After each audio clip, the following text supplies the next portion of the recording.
Next important short note आता है dying declaration पे। ठीक है, डाइंग डिक्लेरेशन क्या होता है? It is a statement oral written made by a person who is about to die as a result of some unlawful act. ठीक है, कुछ उसके साथ अनलॉफुल एक्ट हुआ है, उसके कारण वो मरने वाला है, और उसके द्वारा जो स्टेटमेंट दिया जा रहा है उसको क्या बोलते हैं? अपन dying declaration. The statement should relate to the cause of his death. ठीक है, वो कैसे मर रहा है या फिर उसकी ऐसी कंडीशन क्यों हुई है, उससे रिलेटेड होना चाहिए वो स्टेटमेंट।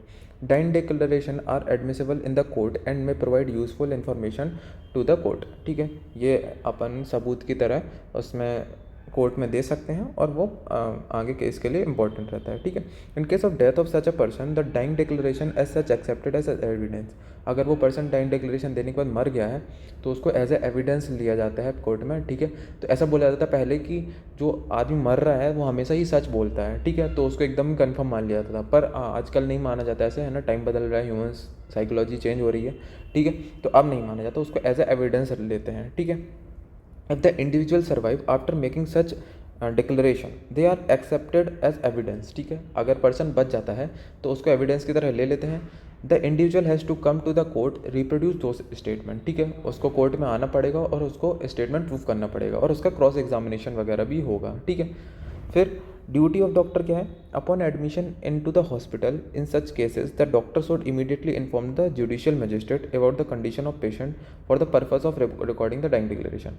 तो डॉक्टर की क्या ड्यूटी बनती है? जैसे ही वो पेशेंट आए या फिर एडमिट हो या फिर पता लगे कि वो मरने वाला है, तो डॉक्टर के ये वो बनता है, फ़र्ज़ बनता है या फिर ये ड्यूटी होती है कि वो जुडिशियल मजिस्ट्रेट को इन्फॉर्म करे कि आप डाइंग डिक्लेरेशन लेने के लिए आ जाइए, ये पर्सन की हालत ख़राब है। ठीक है, तो dying declaration usually recorded by the judicial magistrate.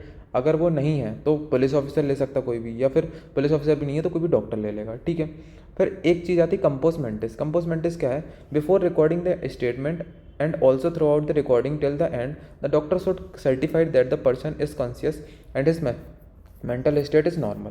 तो कंपोज मेंटिस ये होता है कि वो एक डॉक्टर बताता है कि जिस पर्सन मरने वाला है उसकी जो मेंटल स्टेट है वो नॉर्मल है और ये कॉन्शियस है ना, थ्रू आउट द प्रोसीजर और पहले भी। ठीक है, और जो वो डॉक्टर बता रहा है, ये चीज़ बता रहा है कि ये है, वो अलग होना चाहिए। जैसे मान के चलो कोई डॉक्टर वो ले रहा है, डाइंग डिक्लेरेशन ले रहा है, तो कोई दूसरा डॉक्टर होगा वो बताएगा कि कॉन्शियस है कि नहीं है। ठीक है, तो सेम पर्सन नहीं होना चाहिए वो। ठीक है, फिर ये वही लिखा है इस वाले पॉइंट में। ठीक है, फिर इस वाले में लिखा है कि जैसे अपन रिकॉर्ड कर रहे हैं, if the individual dies and और become unconscious before completing his declaration. मान के चलो कि पर्सन डाइंग डिक्लेरेशन दे रहा था और डाइंग डिक्लेरेशन देने के पहले ही मर गया, बीच में मर गया वो। ठीक है, तो जितना स्टेटमेंट उसने लिखा उसके बाद डॉक्टर के साइन होंगे, उस पर्सन के मतलब साइन अगर हुए तो ठीक है, और पुलिस ऑफिसर के साइन होंगे और उसको तुरंत ही वहीं पर सील कर दिया जाएगा। कहने का मतलब ये है कि कोई भी एडिशन और डिलीशन नहीं करा जाएगा उस स्टेटमेंट में बाद में, और उस स्टेटमेंट को रिव्यू नहीं किया जाएगा, है ना। कुछ भी अपन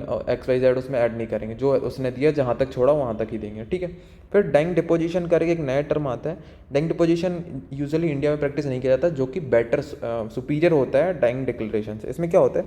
this is superior to dying declaration and recorded only by the magistrate while recording the deposition the accused and his lawyer are allowed to be present.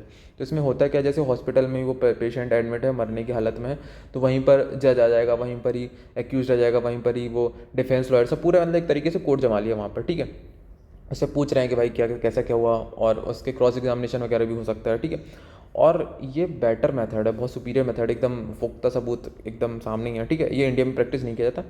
तो ये था डाइंग डिक्लेरेशन और डाइंग डिपोजिशन में डिफरेंस आ जाता है कभी कभी। ठीक है, तो ये कर लेना। Thank you.